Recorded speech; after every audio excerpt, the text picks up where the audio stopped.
Makanya kalau wudhu Anda benar, coba ingat-ingat. Siapa korban dari lisan Anda yang tajam itu? Kalau tiap hari Anda wudhu, tapi kemudian lisan Anda masih kotor juga, ada yang salah, Anda cuma menghabiskan air untuk menghilangkan kotoran di lisan.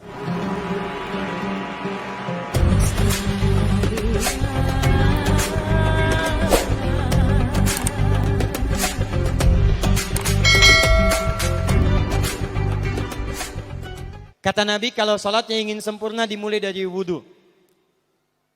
Ya ayyuhalladzina amanu, kalimat wudhu dibuka dengan kalimat iman. Idza qumtum ila shalah, kalau kamu ingin sempurna dalam menunaikan salat, faghsilu wujuhakum, maka mulai dengan menyempurnakan wudhu. Lihat baik-baik, saya tidak bermaksud mengajarkan, hanya mengulang kembali apa yang kita pelajari. Yang pokok dalam wudhu itu ada 4. Sisanya sunnah. Awas, kalau yang 4 ini tidak sempurna maka batal wudhunya. 1, faghsilu wujuhakum, basuh wajahnya. Kalau disebutkan wajah dalam bab wudhu, itu tidak ada yang lain kecuali bagian tampak muka. Gitu ya. Kalau yang punya jenggot, itu termasuk janggutnya di selai-selai. Kalau bapak kalau tidak punya jenggot atau belum punya jenggot, tidak usah maksa. Karena sunnah dalam hadis jenggot itu sunnah merawat, bukan menumbuhkan. Silakan buka tentang babul liha, bab jenggot. Itu hadis-hadis tentang sunnah jenggot, sunnah merawat. Merawat bagi yang punya jenggot. Tapi yang tidak punya jenggot jangan dipaksakan. Beli arang, sok. Beli timun, tidak usah. Ya, tapi kalau ada jenggotnya silakan rawat dengan baik. Supaya menampakkan nilai-nilai kemuliaan. Tahan. Sekarang kita mulai. Bagaimana cara berwudu yang baik? Perhatikan baik-baik. Kata Quran faghsilu, membasuh wajah. Kalimat Qurannya menggunakan kata ghasala. Ghasala itu ambil airnya, tumpahkan di tempat yang dibasuh. Ambil airnya, tumpahkan di tempat yang dibasuh. Mohon izin, tahan sebentar. Mas, sini mas. Punten ya, yang kan bantosan, kadia sekedap. Sifat wudu cuma ada 3. 1, pakai keran. 2, pakai gayung. 3, air yang mengalir. Ya, seperti di sungai ada air mengalir itu nggak ada masalah. Tapi kalau menggunakan gayung atau semisalnya, Nabi itu diriwayatkan dalam hadis itu sangat menghemat air. Bahkan pernah beliau kemudian berwudu, kalau kita kemudian hitung itu hanya sejumlah Pak, seaqua gelas Pak, cukup. Atau yang kedua menggunakan keran ya. Kalau sekarang kita ada keran, contoh ini kerannya. Ya. Kerannya agak tinggi sedikit. Dan kita sesuaikan. Ambil airnya. Misal contoh, ghasala. Ghasala itu bukan ditumpahkan, ambil air, tumpahkan di tempat yang akan dibasuh begini. Yang telunjuk itu kemudian menghapus atau menghilangkan kotoran di sela-sela mata, contoh. Yang jempol menghilangkan kotoran di sela-sela telinga bagian belakang di sini. Ya. Kalau misalnya saya mulai ambil airnya, kemudian saya tumpahkan di sini, yang telunjuk membersihkan di jari-jari di sini, di sela-sela mata. Yang jempol kemudian membersihkan di sela-sela di bawah telinga sini. Kemudian di selesai. 1. Tahan sebentar ya, ini praktek dulu sebentar. 2. Wa aidiakum ilal marafiq, ini yang sering keliru. Dan tangan sampai siku. Ingat, tangan bahasa Arabnya yad, yadun. Tapi dalam ibadah itu selalu diberikan batas. Misal, ini kafun. Ini asabi'. Ini sampai sini ruslun. Sampai sini, Bapak Ibu sekalian, ini namanya mirfaq, jamannya marafiq. Sampai sini katif. Dari sini ke sini itu yad, tangan. Dalam bab salat, bab wudu, bab ibadah, tidak pernah Al-Quran dan hadis menyebutkan tangan kecuali diberikan batasnya. Contoh, kita saat akan takbir, Allahu Akbar. Lihat An-Nasai nomor hadis 886. Kata Nabi, fawadu'a kaffahul yumna. Maka orang salat itu meletakkan telapak tangan yang kanannya alal yusra, di punggung yang kirinya. Jadi begitu takbir, Allahu Akbar, yang kanan meletakkan di punggung kiri. Apa batas meletakkannya? Cuman sampai 3. 1, yang telapak ke punggung begini, jadi boleh begini. Yang kedua, pergelangan ketemu pergelangan begini. Rusgun ala rusgin. Jadi begitu takbir, Allahu Akbar, ini boleh. Tapi nggak usah diukur Pak ya, jangan telat. Allah. Pas, cepat. Boleh nanti lebih sedikit ke sini. Yang tidak boleh, awas ini dilarang dalam hadis. Yang tidak boleh kata Nabi, jangan engkau bersedekap seperti orang sombong. Kata para ulama bagaimana? Ketika tangannya bertemu dengan mirfaknya begini. Nah ini awas sedekap yang dilarang, hati-hati. Kadang-kadang ada orang menes ke puncak subuh-subuh sholatnya begini. Ya, awas nih. Cuman 3 kalau tidak begini, begini atau begini. Dan saat mengangkat itu cepat Pak. Hadisnya cepat. Fa wado'a. Fa itu di ilmu nahu harfu atfin. Rabitin. Baina syai'aini bila hudud. Huruf yang menyambungkan 2 peristiwa tanpa jeda, cepat. Jadi antara mengangkat dengan meletakkan langsung. Angkat. Allahu Akbar. Tidak ada gerakan lain. Maaf, saya tidak bermaksud menyalahkan. Saya alhamdulillah ada koleksi 1235 kitab hadis. Saya mencari gerakan dari ngangkat ke meletakkan begini, tidak menemukan gerakan lain. Karena itu jangankan hadis-hadis yang sahih, di kitab hadis palsu pun pemalsu hadis tidak tertarik memalsukan hadis ini. Saking jelas jadi saat mengangkat langsung begini. Kenapa saya penting terangkan? Karena ada sebagian saudara-saudara kita merasa tidak enak, Ustadz, kalau saya takbir masa kiri duluan? Sedangkan kiri kurang bagus, yang bagus kanan. Saya mah pengennya begini aja lah. Begitu takbir kanan duluan baru tutup dengan kiri. Jadi begitu diangkat Allah kanan masuk kiri begini tutup. Kadang-kadang kaki naik dikit. Nah itu maaf saya tidak bermaksud menyalahkan tapi saya belum menemukan hadisnya. Dan pemalsu hadis pun tidak tertarik memalsukan hadis ini. Karena saking jelasnya angkat tutup. Jelas ya? Nah sekarang lihat sini. Dalam bab wudu bahasa Qur'annya mengatakan wa aidiakum ilal marafiq, dari tangan sampai siku. Ila dalam ilmu nahu harful ghayah, huruf yang menunjuk pada tujuan, batas dari ke. Ana minal an sa'adhab min Menes ila Bekasi. Saya setelah ini akan pergi dari Menes ke Bekasi. Jadi saya berangkat dari mana? Menes. Tujuannya kemana? Bekasi. Tujuan dalam bahasa Arab menggunakan ila, harfu ghayah. Dari Menes ke Bekasi. Menes ila Bekasi. Dalam wudu, lihat. Aidiakum ilal marafiq, ila sampai siku. Bukan dari siku ke tangan. Jadi saat kita mengambil air wudu, ambil airnya, tumpahkan dari sini, ilal marafiq sampai ke siku ke sini. Balikan lagi ke depan. Jadi bukan kerannya dibeginikan, sikunya dibeginikan, takut, bukan. Jadi bukan siku diteruskan ke bawah. Yang tepat itu ambil airnya, kemudian basuh dari sini sampai dengan ke sikunya. Hati-hati, ini ada maknanya. Dan jika benar di hadis Muslim, jika orang wudunya benar seperti ini, maka bersamaan dengan jatuhnya air wudu itu, jatuh pula dosa-dosa dan kotoran yang melekat pada anggota tubuhnya. Tidak cukup dengan amin, nanti kita lihat dulu. Teruskan, saya baru caranya dulu nih. Awas. 3.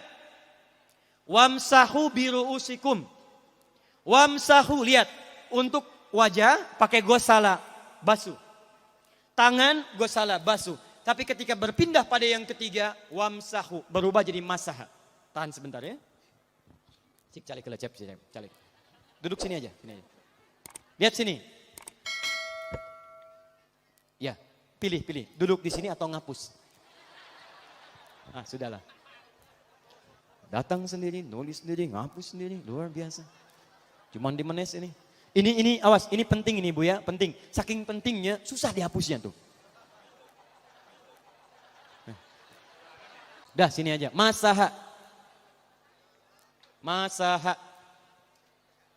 Sudah. Masaha artinya mengusap. Kalau yang tadi membasuh, kalau masaha mengusap. Jadi yang ketiga ini tidak usah dibasuh. Jangan tumpahkan air di tempatnya, tumpahkan airnya kemudian usap tempatnya. Pertama, wamsahu biru'usikum. Masya Allah, kata Allah bagian ketiga usap kepalanya. Awas, hati-hati. Tangan selesai pindah. Pindah kemana? Bukan ke rambut, tapi kepala. Kepala. Jadi dalam bab wudu yang diusap bukan rambutnya, kepalanya. Itulah keadilan Allah. Kalau yang diusap kepalanya, semua manusia yang hidup pasti punya kepala. Tapi kalau yang diusap rambutnya, ada ketidakadilan. Karena tidak semua orang punya kepala, punya rambut. Tuh. Nah sekarang lihat sini. Ketika kita diminta mengusap kepala, bahasanya masaha. Masaha itu begini. Ini saya punten. Bismillah. Ini ya. Ambil airnya, tumpahkan, baru kemudian diusapkan ke kepalanya. Paham ya? Kalau yang gosala, ambil, tumpahkan di tempat yang akan dibasuh. Tapi kalau masaha, hati-hati. Ambil airnya, tumpahkan, baru diusap. Jadi bukan diambil air, tumpahkan di kepala begini. Paham? Nah, tahan sebentar. Dan ini menggunakan huruf ba, Masya Allah. Ba, lihat, wajah tidak pakai ba. Tangan tidak pakai ba. Tapi khusus untuk kepala pakai ba. Wamsahu bi. Huruf ba dalam ilmu nahu. Coba dibuka yang suka ngaji. Buka kitab Bughnil Labib an Kutubil A'arib. Halaman 29 sampai dengan 59. Di situ ada penjelasan karya Ibnu Hisham Al-Ansari. Ibnu Hisham Al-Ansari. Itu ada penjelasan tentang makna huruf ba. Huruf ba itu punya 14 arti dalam bahasa Arab. Ada ilsaq, ada istighraq, ada muhabah, ada ba li tab'id. Ba li tab'id dibagi dua. Tab'id ma'al hudud wa tab'id bila hudud. Ini informasi saja, Pak. Bahasa Arab itu luar biasa. Ada mahasiswa kita orang Indonesia belajar di Kairo di Mesir di Al-Azhar. Ngambil S3. Bahasannya nulis disertasi, bahasanya tentang makna huruf ba di ayat wudu. Wamsahu biru'usikum. Dibahas, hanya membahas huruf ba, Pak, satu huruf itu dapat doktor, dapat S3. Ayo silahkan yang belum S3, ada huruf ta, ada huruf fa, ada huruf jim sampai huruf ya, masih banyak tuh. Nah yang ba ini, ba, kenapa pakai ba? Kata para ulama dari huruf ba yang 14 ini ada 3 makna yang diterapkan dalam ayat wudu. Satu istighraq. Istighraq itu membasuh keseluruhan. Jadi kalau kita ingin wudu, ambil airnya tumpahkan, basuh keseluruhan dari depan sampai ke belakang begini. Balikan lagi. Yang kedua, at-tab'id ma'at tahdid. Sebagian tapi dengan batas. Kata Imam Asy-Syafi'i, di mana batasnya ubun-ubun? Diboleh kalau kita mau wudu, misalnya ibu tidak bisa membasuh keseluruhan. Sedang pakai kerudung misalnya, jilbab nggak bisa dibuka. Tempat wudunya terbuka. Anda tinggal ambil air wudu, kemudian tumpahkan sedikit, boleh diusapkan bagian kepala sampai ubun-ubun. Sah wudunya. 3. At-tab'id min duni tahdid. Sepanjang disebut bagian kepala. Masuk kepala nggak ada batas. Ini kepala bukan? Ini kepala? Ini kepala? Nah, jadi kalau Anda berwudu mengusap bagian kepala, itu sudah sah. Walaupun bagian tertentu diusap di kepalanya. Kapan ini dipraktekkan? Kata Imam Malik, kata Imam Abu Hanifah, ini dipraktikkan kalau seorang memiliki satu sakit di kepalanya yang tidak memungkinkan dibasuh keseluruhan. Misal, mohon maaf, ya ada orang misalnya, mohon maaf ya, tiba-tiba sedang jalan di kebun, tuh jatuh duren. Anak duren ya, jangan durennya yang besar. Tiba-tiba nimpa misalnya, duren teh bahasa rangatnya kadu, Bu, ya. Kadupak, kaduhung, ya dan seterusnya. Kadu. Nah, nimpa kepalanya, bocor misalnya. Kemudian dalam bocor itu diperban. Kata dokter tidak boleh kena air. Saat bagian kepala yang tidak boleh kena air itu bukan berarti wudunya kemudian bisa batal atau boleh tayamum karena tidak bisa mengusap kepala. Kata para ulama, boleh dia mengusap bagian kepala yang lain yang tidak terluka. Itulah kenapa Allah memberikan huruf ba di sini untuk kemudahan bagi kita dalam menunaikan wudu. Tapi pastinya yang dibasuh kepalanya bukan rambutnya. Jadi kalau ada laki-laki sudah dandan, sisiran, rapi, tiba-tiba keran dibuka, yang diusap cuma rambutnya, ulak. Nah, itu batal wudunya. Tidak sah. Harus diulang. Terakhir kaki. Kaki dibasuh sampai dengan bagian mata kakinya dan ini tidak perlu saya terangkan karena mudah bagi kita untuk mempraktekannya. Tapi yang ingin saya jelaskan satu ini saja. Perhatikan baik-baik. Yang 4 ini wajib wudu. Tambahannya sunnah. Niat dimasukkan dalam wajibnya. Lihat sini. Kumur-kumur sunnah. Telinga sunnah. Istinsyak sunnah. Yang 4 ini wajib. Tapi terlepas dari wajib dan sunnahnya, perhatikan baik-baik. Kenapa ini disebut dengan wudu? Dan hebatnya Al-Quran mengistilahkannya dengan tohara. Tohara. Apa itu tohara? Apa itu suci? Tohara. Apa itu tohara? Suci. Apa itu suci? Tohara. Ada tohara, ada nadhafah, itu beda. Kalau nadhafah, bersih luarnya, tapi belum tentu bersih dalamnya. Bisa jadi luarnya bersih, tapi dalamnya najis. Misal, hewan yang paling najis apa? Yang haram. Misal hewan tadi itu, hewan babi misalnya. Misal, dibersihkan, dimandikan, disisir. Sampai bersih. Bersih tidak? Bersih. Bersih. Tapi halal tidak? Suci tidak? Tidak. Al-khinziru nadhifun walakinnahu ghairu tahir.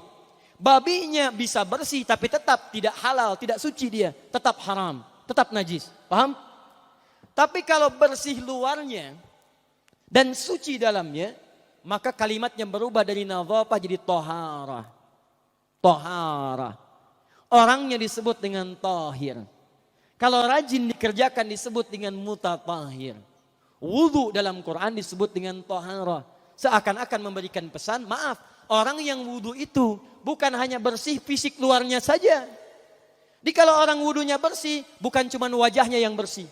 Kalau wudunya benar, bukan kotoran di tangan saja yang hilang. Tapi mohon maaf, fisik dalamnya itu ikut suci.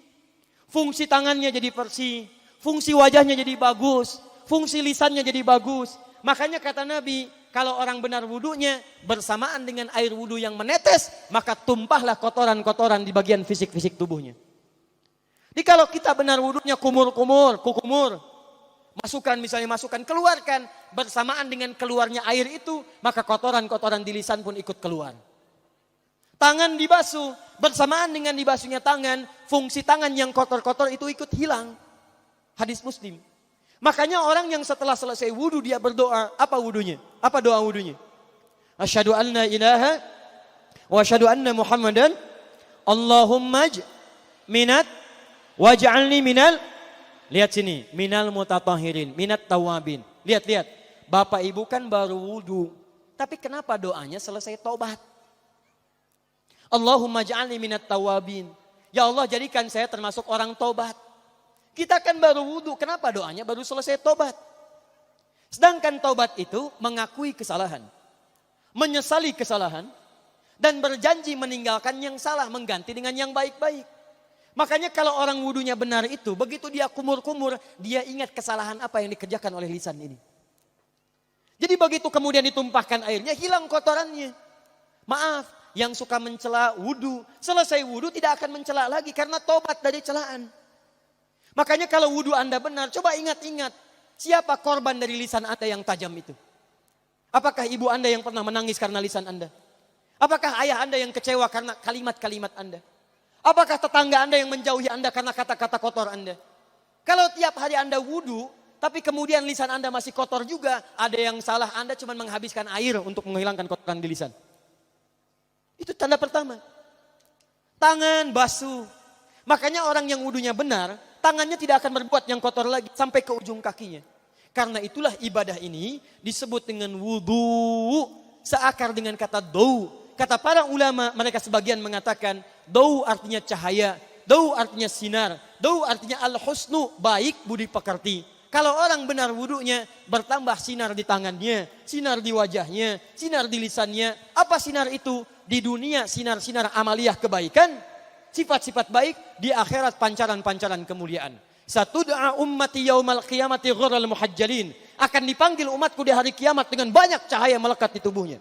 Tangannya ada cahaya, matanya ada cahaya, wajahnya bercahaya, kakinya bercahaya. Cahaya apa itu? Kata Nabi, min atharil wudu, dari bekas wudunya. Jadi kalau kita benar wudunya, itu kita jadi orang baik. Ada cahaya kebaikan dalam diri kita. Itu yang disebut dengan tawabin. Makanya kalau Bapak Ibu tiap hari wudu, Allahumma ja'alni minat tawabin. Tapi mulut tidak tobat, tangan tidak tobat, kaki tidak tobat, ada yang salah dengan wudunya. Waj'alni minal mutatahhirin. Jadikan saya orang bersih dan suci. Jadi kalau selesai wudu, pakaian bersih, wajah bersih, tangan bersih. Ini pakaian bersih, pakai jas, pakai dasi, tapi tangan tidak bersih, korupsi juga, mencuri juga, menipu juga, ada yang salah dalam wudunya. Kalau kita bisa mengerjakan wudu ini dengan baik, maka naik status kita. Disebut sebagai, langsung oleh Al-Quran, disebut hamba yang dicintai oleh Allah Subhanahu wa ta'ala. Di Quran surah kedua Al-Baqarah ayat 222. Saya tutup. Lihat ayatnya. Di ujung ayatnya. Innallaha yuhibbut tawwabina wa yuhibbul mutatahhirin. Sungguh Allah akan sangat mencintai orang-orang yang taubat dan orang-orang yang terbiasa untuk bersuci. Kita selesai wudu mengatakan, Allahumma ja'alni minat tawabin, waj'alni minal mutatahhirin. Dijawab oleh Allah, innallaha yuhibbut tawabin, wa yuhibbul mutatahhirin. Karena itulah orang yang rajin wudu adalah orang-orang yang dicintai oleh Allah Subhanahu wa ta'ala.